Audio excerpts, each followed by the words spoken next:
Power of wisdom work through your life. The power of wisdom working through your life.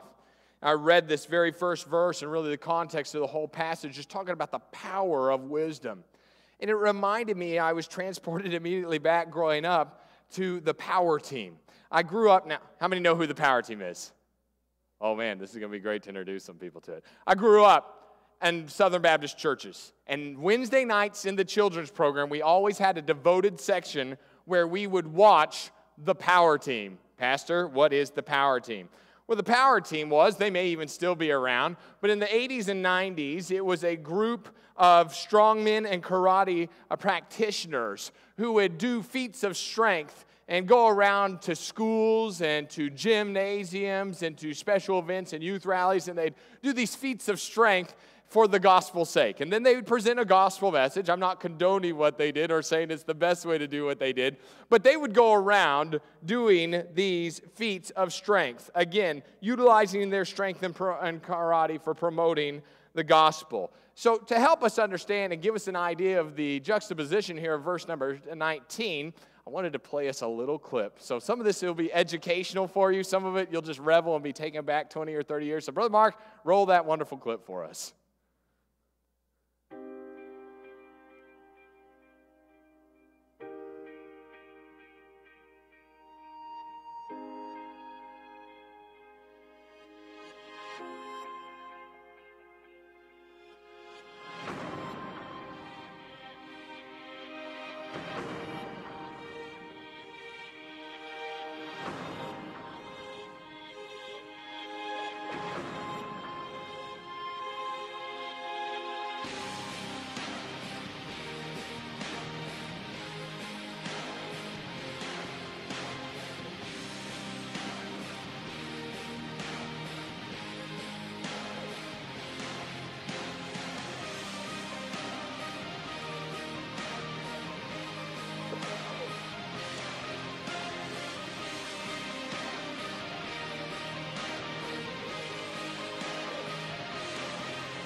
So some of you are just like, what did we just see there?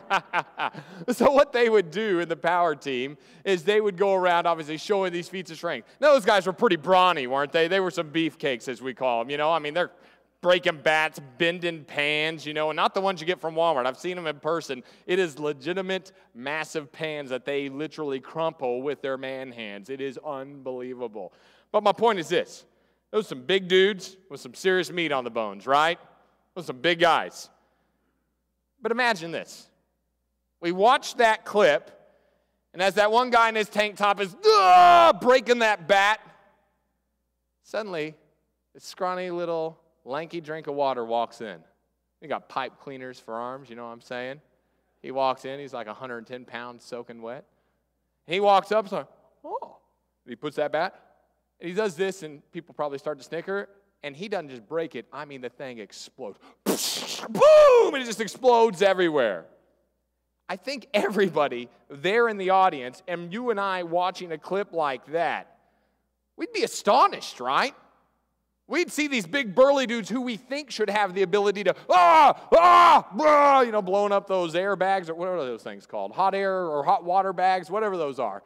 We'd be not surprised maybe, though still somewhat astonished just because they're feat of strength. But if some lanky drink of water did it, we'd be shocked because by our estimation, he was not capable of such a feat. Now, what does that have to do with Ecclesiastes chapter 7, especially verse 19? Here Solomon challenges the way we think about what we need to walk through this life. He wants to instruct us about the great power God's wisdom holds and the ability it has to help anyone get through this life. It can not only help you, but it can help those around you. And it won't be great by what the world thinks. It won't be strong and mighty by what the world thinks. You may be viewed on in the world as some scrawny person with pipe cleaner arms, but the power of the wisdom of God will help you navigate and work through this life, not only to be a blessing in your own life, but then to the lives of others, even to make eternal impact. And the reason is because you've aligned yourself. I can align myself with the God in heaven and what He promotes. And so, Solomon calls us to utilize the power of wisdom for navigating life's journey. The power of wisdom grants us perspective about sin, our interactions with others, and life when we are apart from it. So, we want to look at the power of wisdom working through our lives. So, number one this evening, wisdom empowers us against sin. Wisdom empowers us against sin. Note what he says in verse number 19. I want everybody, when we get to that word more, to say it with me.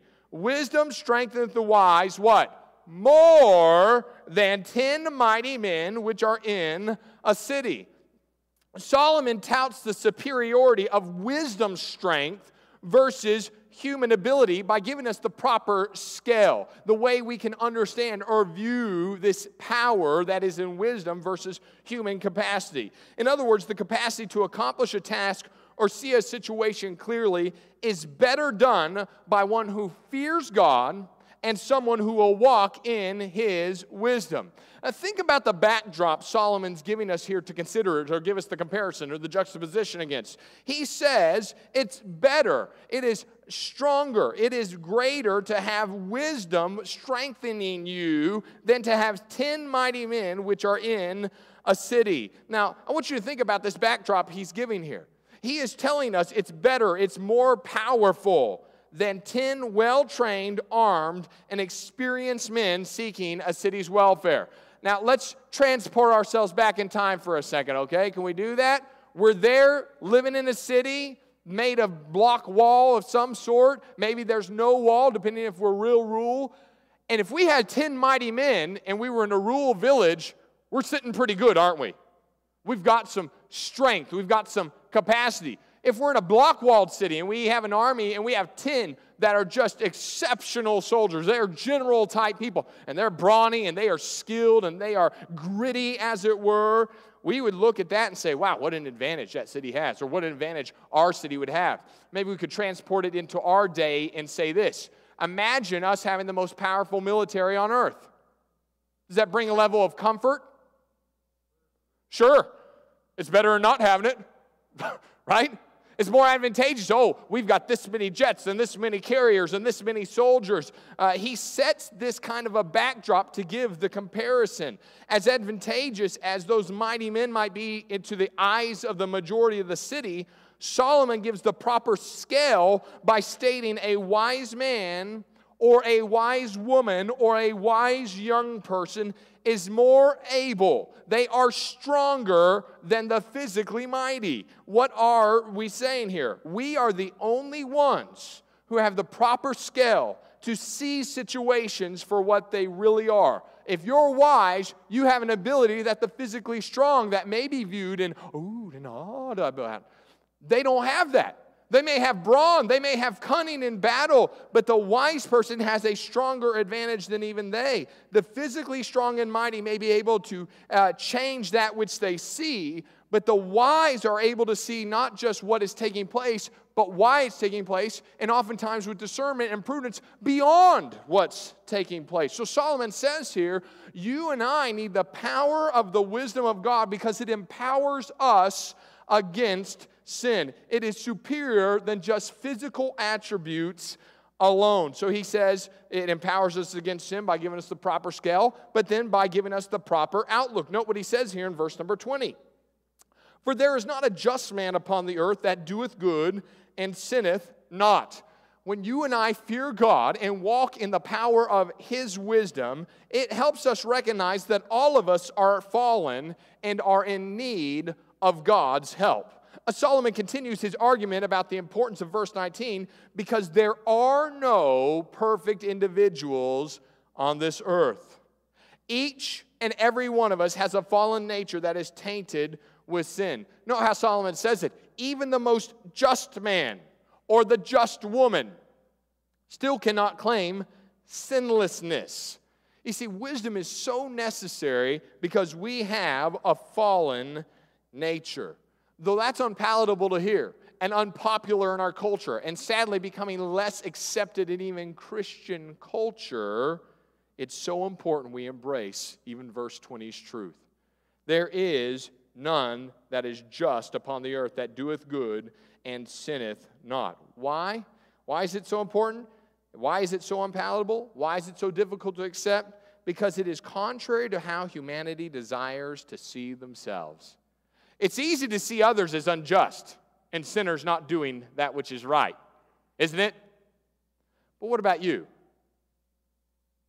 It's easy to see your spouse. I mean, they're a sorry dog. But what about you? It's easy to see that other person's kids being brats. But what about yours? Right? It's easy to say your grandkids are fantastic and perfect. What about that other one across the other aisle there or in your community, the one that keeps skating by and rolling into your grass? What about that one? My point is this: we like to see ourselves as just. This collective idea leads communities, cities, and nations to believe that mankind has the capacity to progress towards some level of utopianism. Thus, their outlook is always skewed in regards to God in heaven and mankind under the sun. You see, wisdom empowers us against sin because it gives us the proper scale. It helps us realize what's really powerful in this world and what's really important, how to really view things. It gives us that scaling ability. But then it also, again, shows us how to have the proper outlook. We see things from God's perspective with Him and with others, and that empowers us. These thoughts should encourage us and remind us that wise people can impact a sinful community. The most valuable people around the workplace, around the schoolyard, around the gym, around the PTA, around the Little League Diamond, around the city council seat, around at the neighborhood watch, around bingo. Some of you I bet are guilty. Bingo. You know who should be the most powerful people in those rooms? Not the people who have the title, not the people who have the wealth, not the people who have the pedigree. It should be the child of God with the wisdom of God, able to see life for how it really is with God in heaven and under the sun amongst mankind. We, as God's children, have the capacity to be of greater help than most others around us because we have the proper outlook. We have the proper scaling about sin. As such, we should be able to think, act, and do in ways that the unsaved cannot. We know the God in heaven who is at work amongst men under the sun. Also, we should be able to connect the dots for ourselves and those around us. He goes from a city idea in verse number 19, like a community, down to the personal level there in verse number 20, an individual setting. And he's helping us to recognize this. You and I should be able to be a blessing in the community we live in and at the personal level in our own lives and the lives of others because we understand the dynamics of sin. We understand what's really going on. We can, in some capacity, be an eternal help and blessing because we understand what is truly taking place.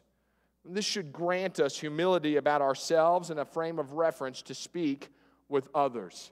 The lost world doesn't understand why their marriage isn't working. But who should know that? I said the lost world doesn't understand why their marriage isn't working. But who should know? Christians. Because we're more powerful than their greatest feats they have to offer. Their strengths that they can fall back on and rely on, we're stronger. We have greater strength and more ability because we have God's wisdom in our lives. James chapter number 3 or chapter 1 if you prefer. We have this opportunity, but they don't. They don't know how to see this scale. They don't know how to have this outlook with God in heaven amongst man under the sun. But we do. This lost world doesn't understand how they can be overlooked at work due to nepotism.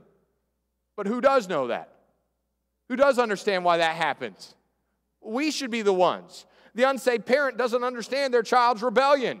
We should be able to help them with that. Right? You see, what I'm saying is we have this strength in us, each of these types of moments affords us an opportunity to speak about the God in heaven. And it's not our wisdom, it's not our strength we're conjuring up. Please don't misunderstand me. I'm talking about some, find it deep down inside you kind of thing. No, we've appealed to God like Proverbs told us. We are walking in the fear of God. We have asked for the help and wisdom of God. And He has always made it clear that His children, when they ask in need and they ask for His help, He will grant them. He does not chide us. He does not argue with us when we seek out His wisdom to be a blessing and His work be done through us in a situation. So, my friends, it empowers us against sin, but then, my friend, the power of wisdom, it enables us, number 2 tonight, to deal with those around us. With those around us. I want you to see what he says in verse 21. He gives some practical thoughts about wisdom and helping us deal with those around us.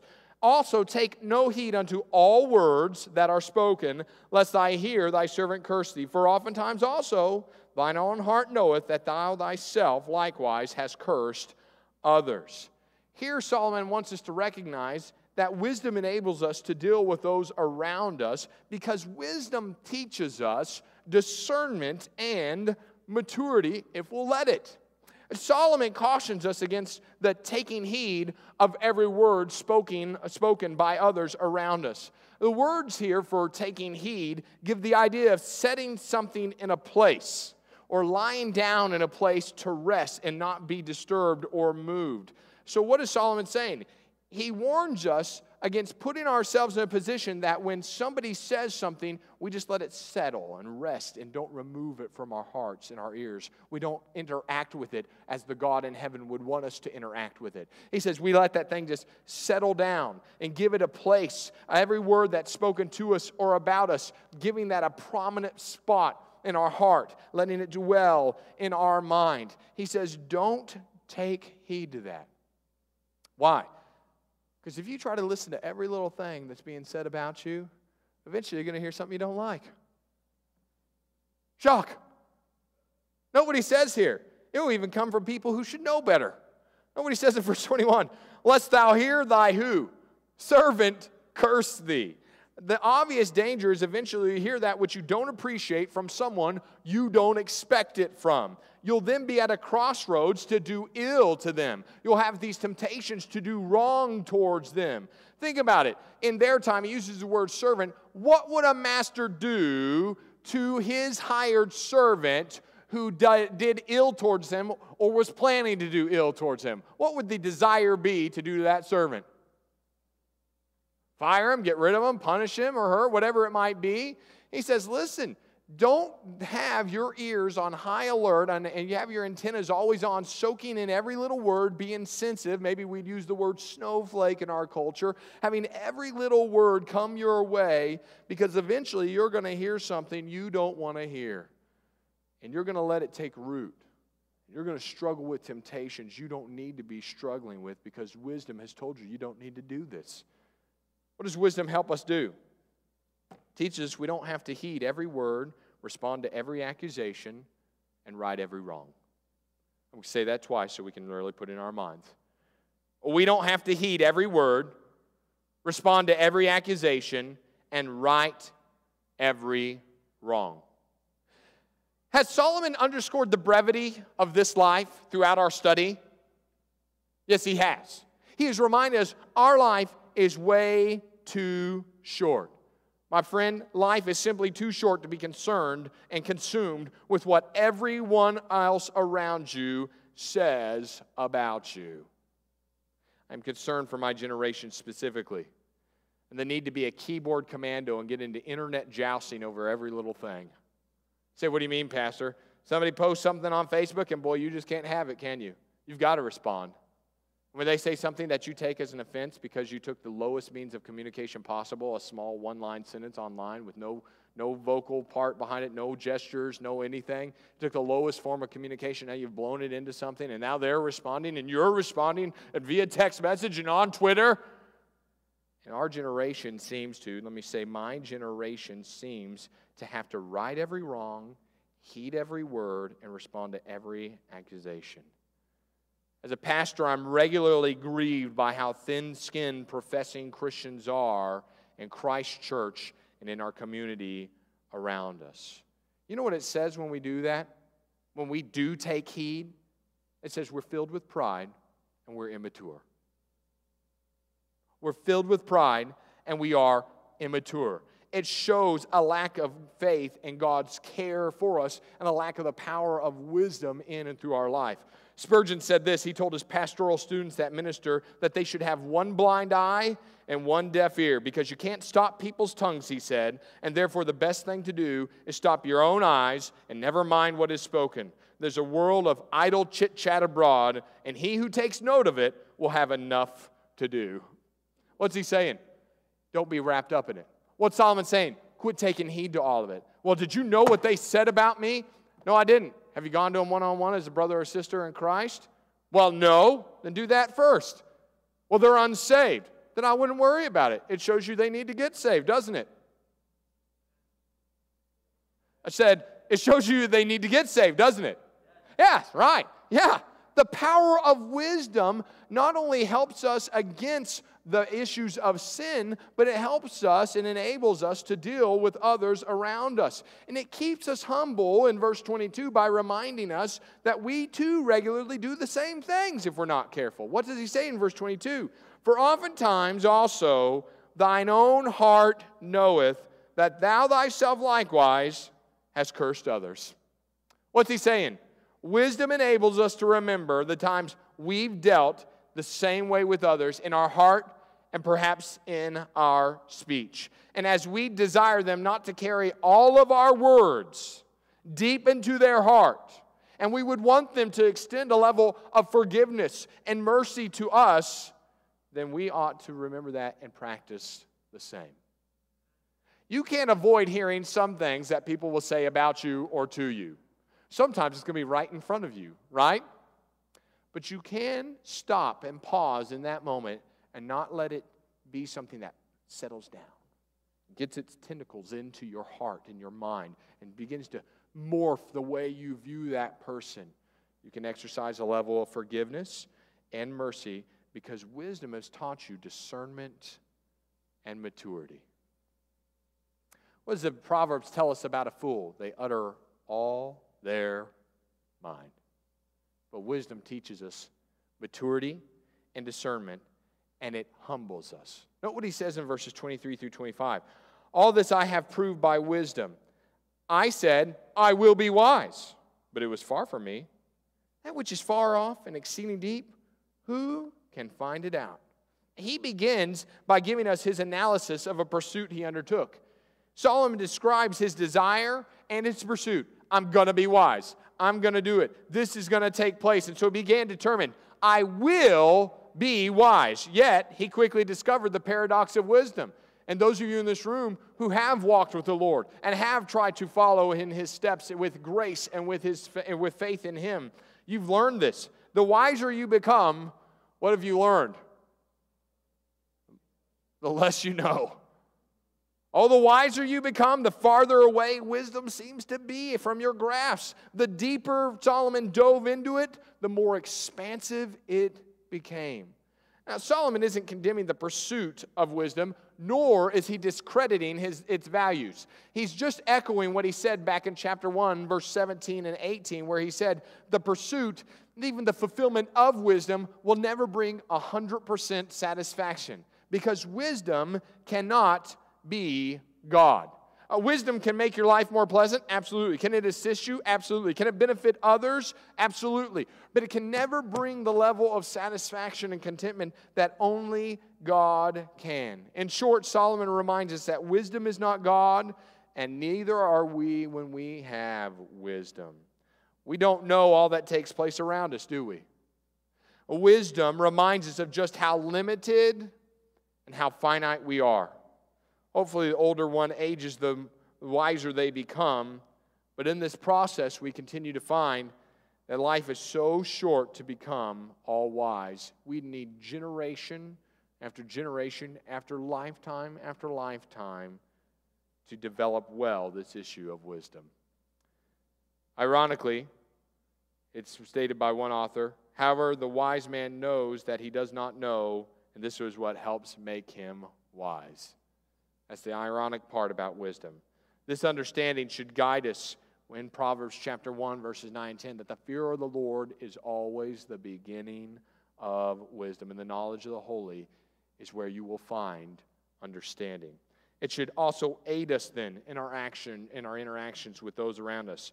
In a world filled with educational arrogance, we can continue to grow with a teachable, tender heart. What is Solomon saying? My friend, wisdom has great power. Power to help you against sin, power to enable us in dealing with those around us, the everyday situations with drama and problems and issues with our spouse, and issues with our kids, and issues at work, and issues at this, and issues that. Wisdom will humble you and help you deal with that. But then he finishes up by, thirdly tonight, showing how wisdom exposes the foolishness of a life attempted to be lived apart from God and His wisdom. In other words, these last verses, though they seem a little chaotic to us, or maybe chauvinistic even to us, what he's going to do is try to show us this is what it's like when you say, you know, I believe God, but I'm not going to appeal to Him for His wisdom. I can figure this out, or I'm too smart for that, I'm too wise for that, or I'm the exception, or it won't work. He says, no, let me try to help you with an illustration. So he gives married life as an illustration. Look at verse 26. And I find more, I love this, more bitter than death. My goodness, I mean, it's like, easy there, Solomon, easy. More bitter than death. The woman whose heart is snares and nets, and her hands are bands. Whoso pleases God shall escape from her, but the sinner shall be taken by her. I mean, you talk about some dramatic language there, right? I mean, Solomon is trying to make an emphatic point, isn't he? Solomon writes to a presumably male-majority audience, and he elects to utilize marriage for an illustration of life that rebels and says they don't need the power of God's wisdom in their life. Now, there have been those who would say verse 26 has, speaking of a harlot woman, as spoken of in Proverbs 5 through 7, but that context doesn't fit with the rest of the verses that follow it. All scholars, for the majority, agree he is not speaking about somebody trying to flee away from the harlot woman here. He's actually talking about the marriage confines. The picture is this, that it speaks of a marriage in which, and because he's speaking to males presumably, the woman in the marriage has decided to do that which is unwise. She has decided, I will not appeal to God's wisdom in how to conduct our marriage. I am going to fight you for it. And the Hebrew language here is very similar to Genesis 3, where it talks about the struggle that a woman will have against the man and try to usurp that authority. She'll have that desire in her bosom to do so. And so he says, let me give you a picture here. Imagine in your married life, you have a proud and obstinate wife. And she does everything she can to fight against God's desire and function for your home. And every day it's contested. And every day is a battle. Her motives, her words, and actions are like snares and are like nets. Her hands are like handcuffs, he says, upon her husband. The picture he's trying to paint very dramatically is this. She is someone who rejects God's wisdom about the marriage authority structure, and in her own wisdom attempts to control the home. And so there's just battle, just back and forth, there's back and forth. I'm not inferior, you're inferior, and this is this constant fight in this household that Solomon's using to try to give this illustration.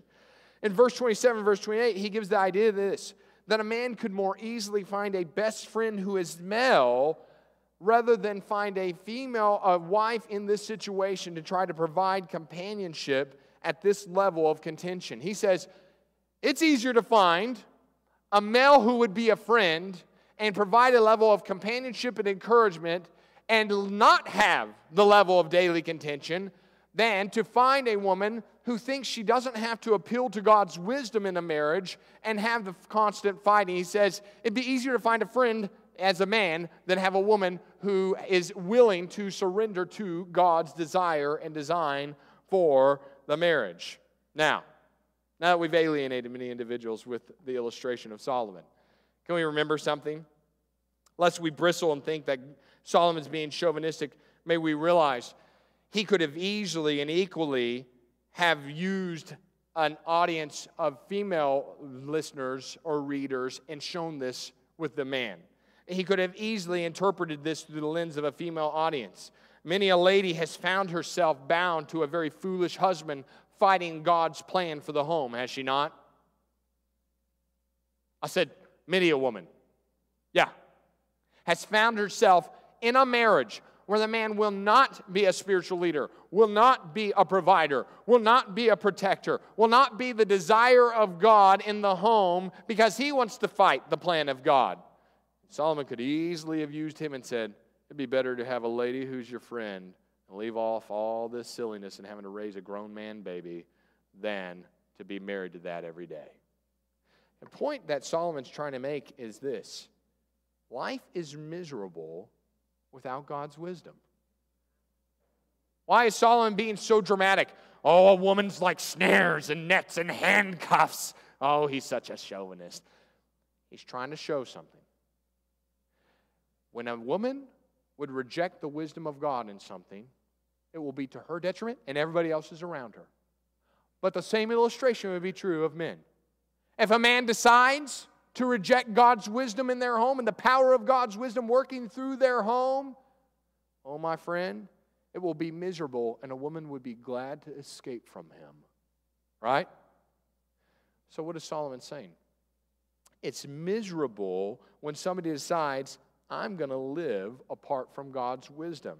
You see, wisdom exposes how foolish that is. Is wisdom pleasing to the Lord? Yes, it is. Can it be pleasing to man? Yes, it may be. But when we decide to fight the God in heaven, who knows what's best under the sun amongst men, you're not going to succeed there. And wisdom would expose that and say, it's foolish. Don't do that. Now, lest we think, man, he's being a little bit gloomy, yet he grants us hope by stating that the person who pleases God. What do you mean, Pastor? Someone who fears God. That pleases him. Someone who seeks his wisdom. That pleases him. Because that person is walking in faith. And we know the New Testament verse that those who have faith, exercise their faith in God, it pleases him. And there is a reward in walking in faith. So this person who seeks him, seeks his wisdom, walks in faith, you know what happens? You can escape such situations. You don't have to be bound in the misery of such situations. In other words, it doesn't have to be this way. You can walk in faith. He uses this illustration to show how foolish it is to live to man's idea rather than God's wisdom. Why is that? Because man mars everything. Man mars all of God's desire and design. God doesn't. Look how he ends this section in verse 29, if you would. Lo, this only have I found, that God hath made man upright. But they, who's the they? Mankind, have sought out many inventions. Solomon concludes the section about foolishness being the result of a life lived apart from God by stating an obvious but neglected statement. Man mars things, not God. Lest someone be tempted to be pessimistic about the deluge of foolishness overtaking humanity around us in any age, certainly, but certainly our age, Solomon warns them, don't attribute this to God. God is not the author of all the foolishness taking place. God in his holy wisdom indeed did make man upright. He did create us in an opportunity of holiness and in a state of innocence. But we know the story in Genesis. Man elected to rebel against God since the garden, and the typical pursuit of humanity is seeking out foolishness and wickedness. I want you to note how Solomon characterizes this in verse 29. It isn't a passive issue that Solomon speaks of, is it? In verse 29, does he say, but they every once in a while seek out many inventions? What does he make it clear? This isn't a passive issue. This is a proactive issue. He says we seek it out. Humanity at large seeks out, he says here, many inventions. We're not merely content to attempt it once. We'll seek it out many times. The context of this word inventions implies we seek out schemes to satisfy ourselves apart from God and His wisdom. The context here for this Hebrew word of invention is not, oh, we're so industrious. Look at us. We're making cars and we're making windows and air conditioners. We seek out many inventions.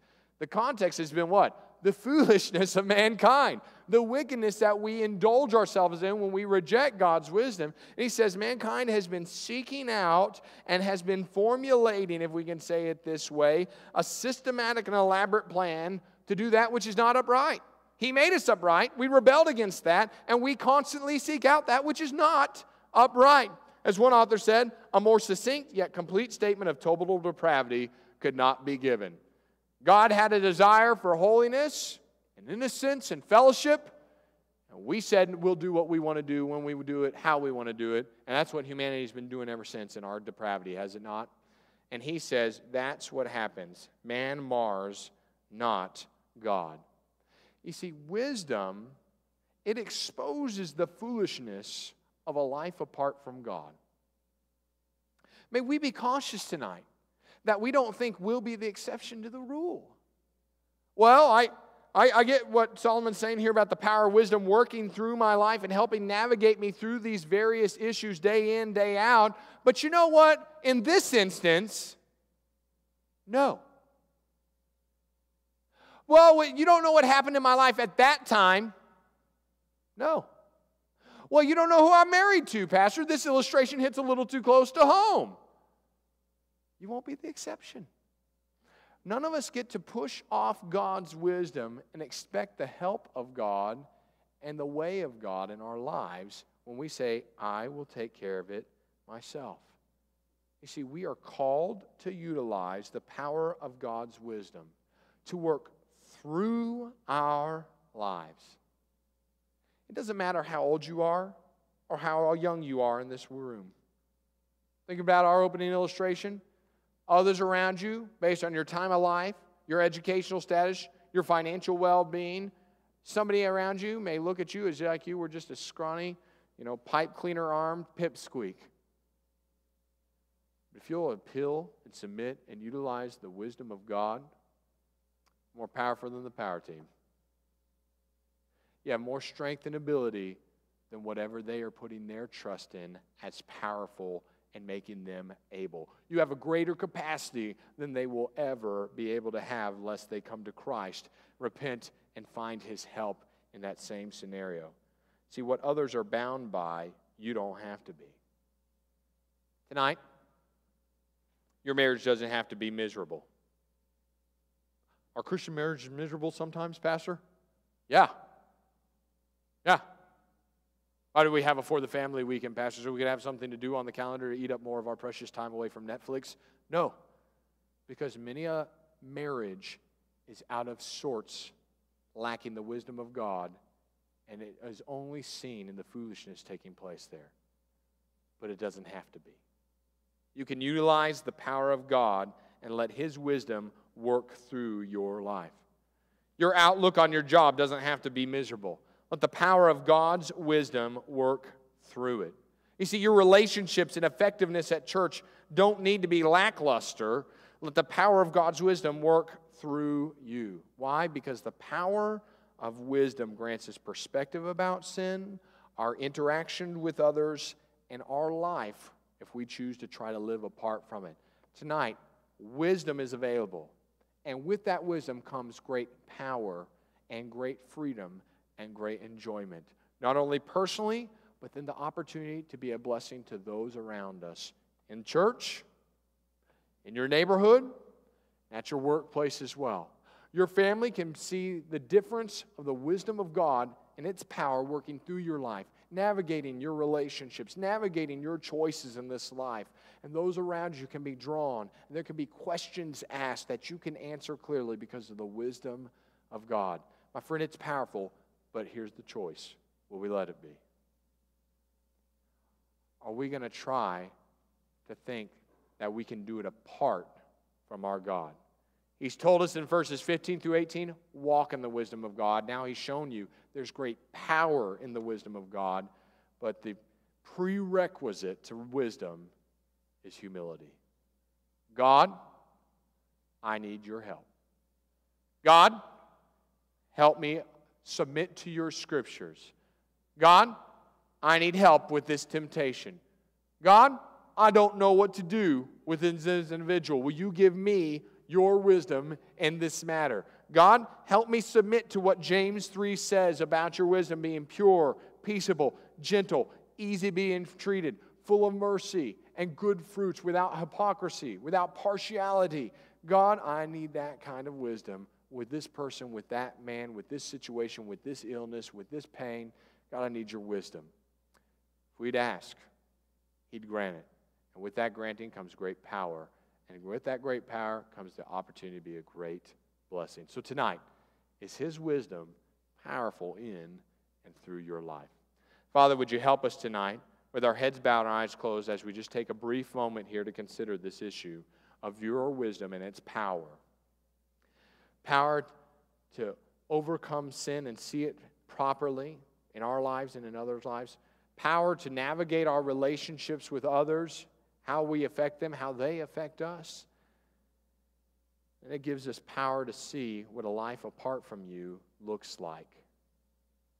So I just ask you to help us, each man, each woman tonight, each young person, that they would not buy into, I'm a self-made man or woman or child, or I can do it on my own, or that I just don't like the way some of the Bible speaks about these matters, but that we'd say, I need your wisdom tonight. So Lord, we ask this help from you for your glory and your purposes to be demonstrated through us. In Jesus' name, amen. I want to give you just one moment here tonight as the piano will play. As it plays softly, I just want to give you an opportunity. You can bow your head right where you're at, and maybe the Lord has highlighted something. The Holy Spirit has illuminated someone or something you're struggling with wisdom about tonight. You need God's help in it. May I appeal to you to not try to go contrary to that. There's nothing there but frustration, anxiety, and even a level of misery. So our heads are bowed, our eyes are closed. Let's take a moment tonight to let God help us consider areas that we need His wisdom in.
To give you just a quick reminder tonight that Sunday we will have combined adult Bible study as we get to enjoy one of our supported missionaries, a missionary we've been partnering with for a long time, the Mollers to Scotland. Both of he and his wife, Rick and Cherry, will be with us, and so you want to be here at 9:30. Be here 10 minutes early. If you need to set the alarm 20 minutes early to make that happen, let's do that. Let's have all of ourselves in place so we can not only see what God's doing through your missions giving there in Scotland, but then also, number two, that you could ask some thoughtful questions about either how to pray for them or what's taking place on the field or how to understand some of the hurdles that they hit there with the gospel in another country. And so I want to encourage you to be here with us if you're able. Again, that's this Sunday morning at 9:30. I also want to say a word of thanks to all of you who have contributed to helping create the missions baskets. What those are going to do, our mission team is putting those together or assembling those. And what those will do is allow us that when a missionary comes through, we're able to give them something that will help them out with just some necessities. You know, we can't give them huge things because they're on the road, right? Or they're flying around, so we can't give them these huge things. So we can give them small things instead of them having to go to Walmart every few days. We can give them something to kind of take them down the road, stuff that fits in a suitcase, stuff that can fit in a car if they're traveling by car. And so I just want to say thank you to each of you who's responded to that request and helped out with that. If you still had some things you wanted to bring, we'll leave the table up through Sunday morning. You can put your stuff on that table. You can stop by. We had somebody stop by today and drop off some stuff. You're welcome to do that. So I want to say thank you, and I want to encourage you. Be here, 9:30. You don't want to miss it. It will be an encouraging time. And it will remind you if you're giving what God is doing through it, it And then it'll challenge you. If you're not involved in missions, now's the time to get involved. You say, well, I can't start with much. The widow only had what she had. She gave sacrificially, and God greatly blessed it. So if you say, all I've got is $2 a week, do $2. All I got is $100 a week, do $100 a week. But give towards the gospel in missions and let the Lord work through your finances for other people's eternity. So you want to be here for that. If you want to be a part of the CrossFit and Victory activity, you can see Brother Keith about that, or you can sign up in the foyer as well. Look forward to seeing you back on Sunday. You are dismissed.